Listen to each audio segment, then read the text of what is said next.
Hello students, I am again here with question number 10th of our series which is going on in these days.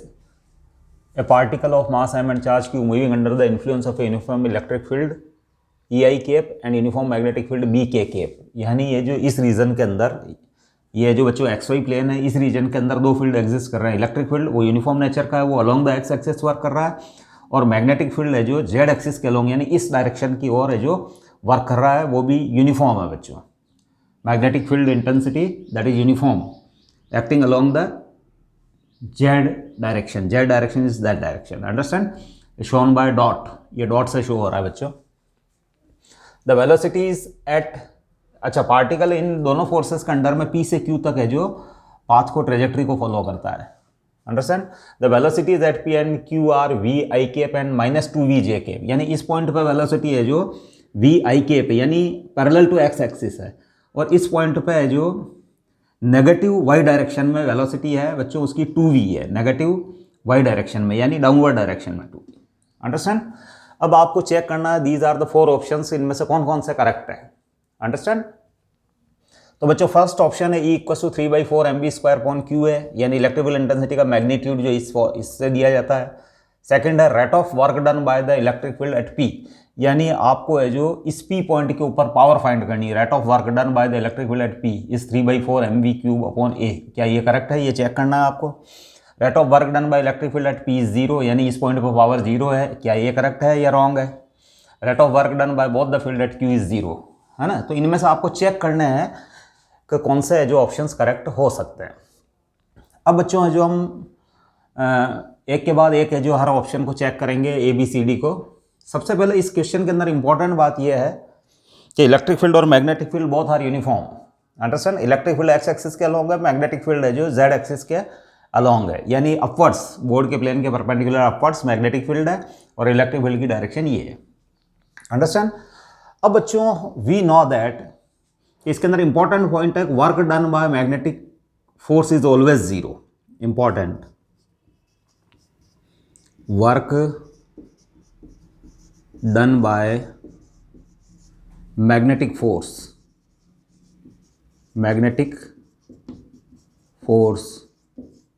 On moving charge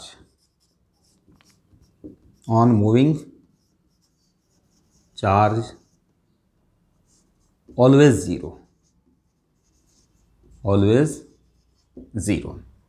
अब इसका reason ये है बच्चों कि since F magnetic जो है वो होता है Q vector V cross B, और राइट हैंड स्क्रू रूल के अकॉर्डिंग F मैग्नेटिक जो है वो VB प्लेन के परपेंडिकुलर होता है. Its direction is given by right hand screw rule, यानी V के भी परपेंडिकुलर और B के भी परपेंडिकुलर. अंडरस्टैंड? और जब V के परपेंडिकुलर कोई फोर्स होता है बच्चों तो it acts as a centripetal force. Understand? तो सेंट्रीपिटल फोर्स की तरह वो वर्क करता है. अंडरस्टैंड? अगर यहाँ केवल मैग्नेटिक फील्ड होता है तो इस मैग्नेटिक फील्ड के अंडर में ये पार्टिकल सर्कुलर मोशन एग्जीक्यूट करता है. अंडरस्टैंड? लेकिन यहाँ इलेक्ट्रिक फील्ड भी एग्जिस्ट कर रहा है, इसलिए मोशन है जो combination of electric and magnetic field होगी. अंडरस्टैंड? अब F मैग्नेटिक जो है वो ऑलवेज है जो परपेंडिकुलर टू वेलोसिटी है ना. तो परपेंडिकुलर टू वेलोसिटी है तो बच्चों इस केस के अंदर है जो स्मॉल वर्क डन जो है DW वो होता है F.ds. अंडरस्टैंड? और है जो DS जैसे पार्टिकल है जो फॉर एग्जांपल है जो पार्टिकल इस जगह उसकी वेलोसिटी V है, तो मैग्नेटिक फोर्स की डायरेक्शन है जो रहेगी F magnetic by the way इस डायरेक्शन में, तो इनके बीच में 90 डिग्री का एंगल है. अब पार्टिकल है जो ये क्लोज पॉइंट P है, ये P पॉइंट है और इसके क्लोज पॉइंट Q है, तो ये डिस्प्लेसमेंट हुआ बच्चों ये. तो मैग्नेटिक फोर्स यहाँ से यहाँ तक close point where Q is very very close, ये Q जो पॉइंट है ये बहुत क्लोज पॉइंट है, ये P पॉइंट है, ये वेरी क्लोज पॉइंट Q है, तो डिस्प्लेसमेंट की डायरेक्शन ऑलमोस्ट हो गई ये बच्चों, ये वाली डायरेक्शन डिस्प्लेसमेंट, और फोर्स की डायरेक्शन ये हो गई ये. तो दोनों के बीच में एंगल कितना हुआ बच्चों? ये displacement DS, small displacement, very small displacement, and it is the F magnetic. तो इनके बीच में जो वर्क डन किया हुआ 90. अंडरस्टैंड? इसके बाद Q से R तक अगला point R, where Q and R again very very close to each other. Again force की डायरेक्शन आप है जो टूवर्ड्स सेंटर मान सकते हैं, या दोनों के बीच में अगेन एंगल 90 रहेगा। तो इस टाइप से स्मॉल वर्क डन अपनी कैलकुलेट करते रहें हर स्मॉल एलिमेंट के लिए, एलिमेंटल डिस्प्लेसमेंट के लिए। तो उस कंडीशन के अंदर बच्चों इन स्मॉल वर्क डन है जो in each case there will be zero, तो उनका सम भी जीरो रहेगा। तो work done by magnetic force is always zero, है ना। तो थीटा है जो 90 होने की वजह से ये जो डी डब्ल्यू क्या आता है, जीरो आता है। तो implies summation D W is again zero, understand. यानी टोटल वर्क डन, ये टोटल वर्क डन जो है वो भी है जो जीरो आता है, अंडरस्टैंड। ये बहुत की पॉइंट है बच्चों। तो मैग्नेटिक फोर्स जो है मूविंग चार्ज के ऊपर है जो ऑलवेज जीरो वर्क करता है, ठीक है ना। अब हम आगे बढ़ते हैं, ये इंपॉर्टेंट क्लू आपके जो बहुत काम आएगा इस क्वेश्चन को सॉल्व करते समय।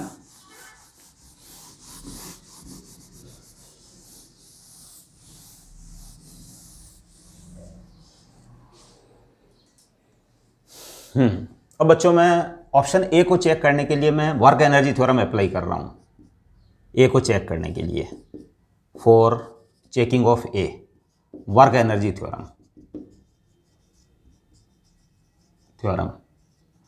Work done by magnetic force plus work done by electric field equals to change in kinetic energy delta K, that is K2 minus K1, understand. अब मैग्नेटिक फोर्स तो वर्क करता है बच्चों जीरो, अभी हमने चेक किया है।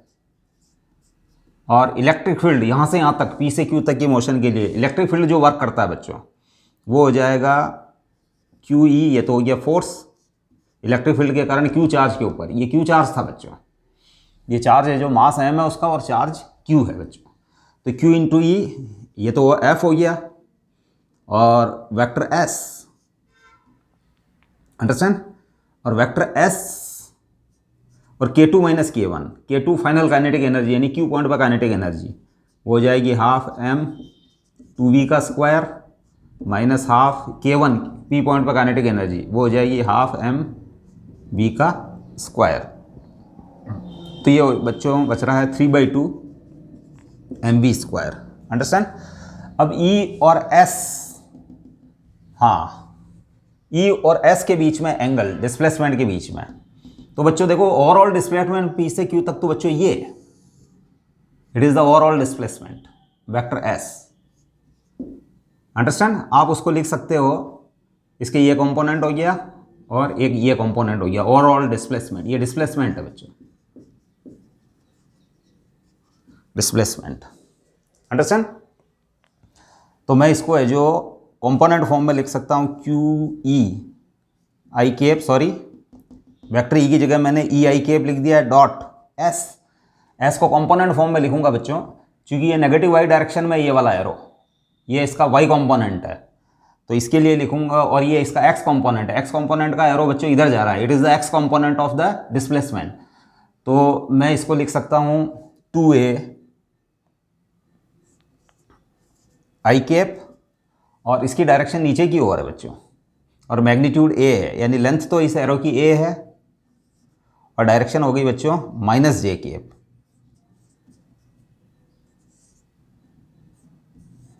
ये हो गया कंपोनेंट फॉर्म में डिस्प्लेसमेंट बच्चों, और ये हो गया 3/2 mv स्क्वायर। अब बच्चों है जो इसको और सॉल्व कर लेते हैं, इस ब्रैकेट को ओपन कर देता हूं मैं, QE into 2a I dot I, understand. और ये हो जाएगा minus QEA I dot J, और ये हो गया 3/2 mv स्क्वायर। अब I डॉट I है जो एग्जिस्ट करेगा बच्चों, और ये जो इसकी वैल्यू तो ज़ीरो हो जाएगी, equals to zero.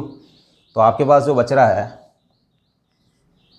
2QEA equals to 3/2 mv square, implies mv square. तो E की वैल्यू जो है बच्चों वो हो जाएगी 3/4 M V square 3/4 M V square और Q into A, Q into A, it is the Q into A. तो first option is correct, 3/4 M V square by Q A, 3/4 M V square by Q A. तो बच्चों है जो हमने इस type से इसको सॉल्व किया, फर्स्ट ऑप्शन है जो इस टाइप से रहेगा।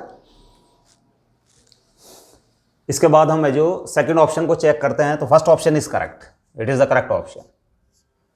इलेक्ट्रिक फील्ड का मैग्नीट्यूड जो है बच्चों वो 3/4, ये 4 को आप चाहे तो यहाँ लिख दें 3/4 M V square by Q A.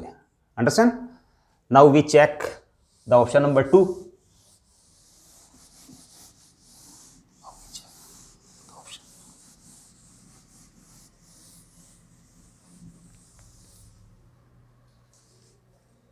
Rate of work done by the electric field at P is 3/4 M V. तो बी को चेक करते हैं अपन, चेकिंग बी। अंडरस्टैंड? अब बच्चों पी के ऊपर है जो रेट ऑफ डूइंग वर्क यानी पावर फाइंड करनी है आपको, पी के ऊपर इंस्टेंटेनियस पावर। तो इंस्टेंटेनियस पावर का फॉर्मूला है बच्चों, इंस्टेंटेनियस पावर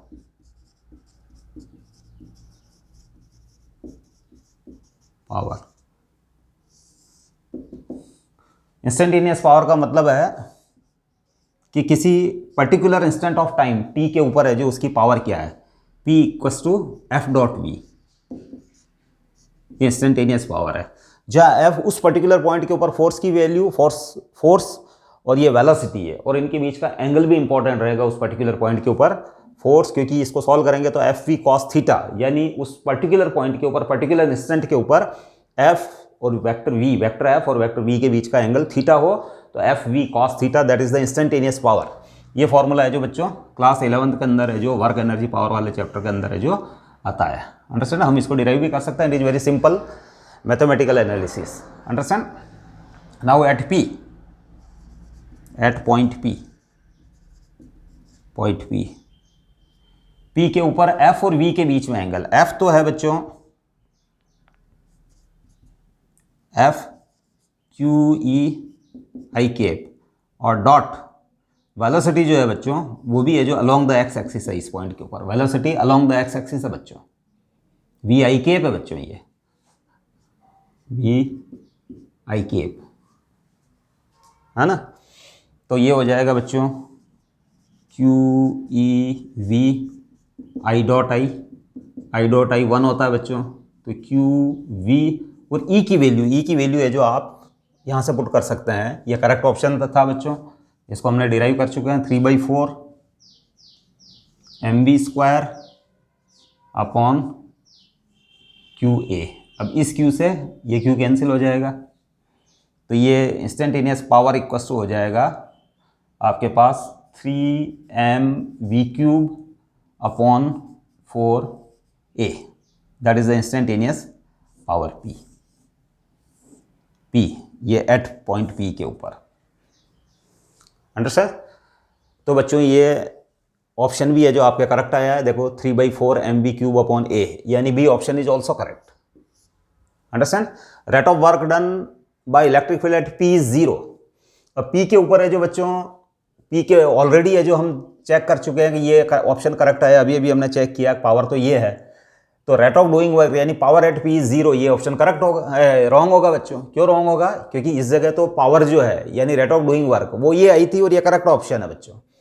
तो फिर rate of work done by electric field at P is 0, तो ये ऑप्शन तो फिर ऑब्वियसली है जो रॉन्ग है, क्योंकि इस जगह पावर ये है बच्चों। नाउ डी को चेक करते हैं बच्चों, rate of work done by both the field at Q is 0। Understand? अब है जो ऑप्शन डी के अंदर चेकिंग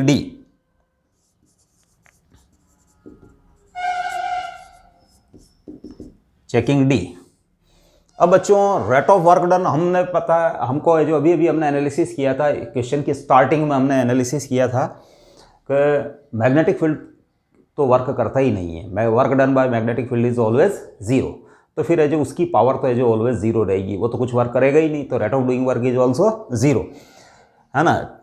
वो तो हर पॉइंट पे, मतलब इस मोशन के ड्यूरिंग हर पॉइंट के ऊपर work done by magnetic field is always zero, that's why the power is always zero, है ना। तो फिर है जो Q के ऊपर है जो इलेक्ट्रिक फील्ड जो है वो ऑब्वियसली हर पॉइंट पर वर्क करता है बच्चों, रेट ऑफ डूइंग वर्क है इलेक्ट्रिक फील्ड के लिए। तो Q पॉइंट के लिए हम है जो अगेन ये फॉर्मूला यूज करते हैं फॉर चेकिंग D के अंदर का पावर P, है ना, एट Q के लिए, Q point power P equals to F dot V, understand. अब बच्चों F जो है आपका वो है QE I कैप और वेलोसिटी जो है वो है 2V, ये तो फॉर्मूला है बच्चों, है ना, 2V minus J cap, understand. अब ये हो गया माइनस 2QEV और I डॉट J, और I डॉट J के अंदर है जो चूंकि डायरेक्ट 90 डिग्री का एंगल होता है तो ये डॉट प्रोडक्ट क्या होगा, जीरो। तो इसका मतलब work done by power bye electric field, है ना, बाय इलेक्ट्रिक फील्ड, ये है बाय इलेक्ट्रिक फील्ड, ये पावर जो है bye electric field that is also zero, understand. Magnetic field की पावर तो है जो जीरो है ही, हर पॉइंट पे जीरो है, इस ट्रेजेक्ट्री के ऊपर हर पॉइंट के ऊपर है जो मैग्नेटिक फील्ड तो कोई वर्क करता ही नहीं है, तो it means power is zero. लेकिन Q के ऊपर है जो बच्चों इलेक्ट्रिक फील्ड जो है Q पॉइंट के ऊपर उसकी पावर भी जीरो आ रही है, इसी फॉर्मूले से F डॉट V से। यहाँ F जो है वो इलेक्ट्रिक फोर्स है, force due to presence of electric field, understand. तो ऑप्शन है जो डी भी आपके लिए करेक्ट है, क्यों, क्योंकि ये जो इलेक्ट्रिक फील्ड और मैग्नेटिक फील्ड दोनों के लिए जो Q पॉइंट के ऊपर वर्क डन है जो रेट ऑफ डूइंग वर्क है जो क्या आ रही है आपको, जीरो आ रही है। तो बच्चों है जो इसके अंदर है जो there are 3 options correct, A, B and D are correct, understand. अब बच्चों है जो मैं इस क्वेश्चन के अंदर एक बात और ऐड करना चाहता हूँ कि ये क्वेश्चन है जो मेरे पॉइंट ऑफ व्यू से हो सकता है मैं गलत हूँ, पर जो मैंने जो एनालिसिस किया है उससे ये क्वेश्चन है जो 91 में पूछा गया है, लेकिन ये क्वेश्चन है जो मुझे थोड़ा सा इसके अंदर है जो मिस्टेक लग रहा है, कॉन्सेप्चुअली है जो मिस्टेक लग रहा है। हो सकता है मैं गलत हूँ क्योंकि फिजिक्स में कोई मैं ही है जो नहीं हूँ, फिजिक्स के अंदर है जो एक से एक बढ़ के है जो लर्नेड पर्सन है जो हैं। तो मेरे को ये क्वेश्चन क्यों गलत लग रहा है, क्योंकि ये जो पार्टिकल जो मूव कर रहा है under electric and magnetic field, तो इलेक्ट्रिक फील्ड अगर केवल इलेक्ट्रिक फील्ड एग्जिस्ट करे, अगर इस क्वेश्चन के अंदर केवल इलेक्ट्रिक फील्ड होता तो बच्चों है जो वो पार्टिकल है जो इस टाइप से parallel to X axis travel करता, और चूंकि ये जो F इलेक्ट्रिक जो है वो Q इंटू E है तो उसकी मोशन एक्सीलरेटेड होती, तो इस जगह अगर वेलोसिटी V है इस पॉइंट पे स्टार्टिंग पॉइंट, अंडरस्टैंड। तो इस पॉइंट के ऊपर है जो उसकी वेलोसिटी है जो कंटिन्यूसली है जो कीप ऑन इंक्रीजिंग, जैसे इस पॉइंट पे V डैश हो जाती है, इस पे V डबल डैश हो जाती है, या V1 हो जाती है, V2 हो जाती है, V3 हो जाती है ना। तो ये तो अंडर इलेक्ट्रिक फील्ड है जो उसकी मोशन हो जाती है। अब अगर इलेक्ट्रिक फील्ड एग्जिस्ट नहीं करता, केवल मैग्नेटिक फील्ड की बात करें, तो मैग्नेटिक फील्ड के अंदर है जो बच्चों पार्टिकल सर्कुलर मोशन में आता, तो इसी पॉइंट से अगर ये इलेक्ट्रिक फील्ड एग्जिस्ट नहीं करता हो तो फिर वो इस टाइप से सर्कुलर मोशन करता, अंडरस्टैंड, सर्कुलर मोशन। और ये जैसे एक्स एक्सिस है और ये वाई एक्सिस है, मतलब आपने मोशन को सेपरेट कर दिया है, ये it is due to only electric field and it is due to magnetic field. अब आपकी मोशन है जो कॉम्बिनेशन है, अंडरस्टैंड। तो मैग्नेटिक फील्ड के कारण तो है जो जैसे मैग्नेटिक फील्ड के कारण जो है वो मोशन है, जैसे ये इसका सेंटर है by the way, it is a,